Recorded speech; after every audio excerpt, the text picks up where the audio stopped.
সপ্তাহব্যাপী resistance উইকের অংশ হিসেবে তৃতীয় দিনের মতো রাজশাহীতে বিক্ষোভ সমাবেশ করেছে রাজশাহী বিশ্ববিদ্যালয়ের বৈষম্য বিরোধী ছাত্র আন্দোলনের সমন্বয় পরিষদ।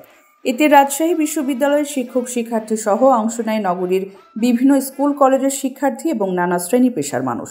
বৃহস্পতিবার নগরীর তালাইমারি মোড় এলাকায় সকাল 10:30টায় বিক্ষোভ মিছিলটি শুরু হয়ে সাহেববাজার 0 পয়েন্টে গিয়ে সমাবেশে মিলিত হয়।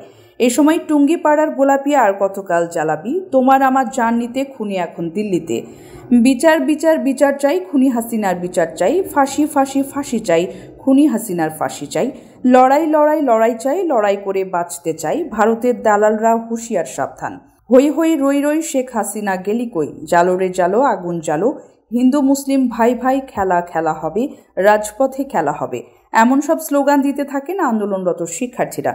স্লোগানের পাশাপাশি সেখানে বিভিন্ন ধরনের প্রতিবাদী গান পরিবেশন করতেও দেখা যায়।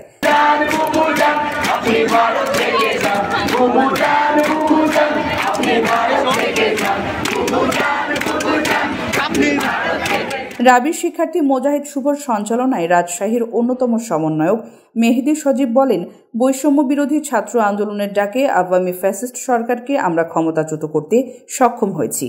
এই বাংলার বুকে তাদেরকে আর ঠাঁই দেওয়া হবে না। আমরা যখন মরতে শিখেছি, আমাদের আর কোনোদিন আওয়ামী লীগ মারতে পারবে না।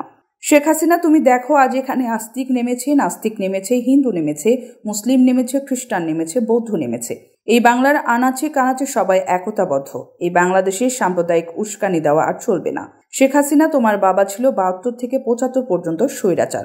এই স্বৈরাচারের হত্যা হয়েছিল এই 15 আগস্ট। স্বৈরাচারের মৃত্যু কখনো শোক দিবস হতে পারে না।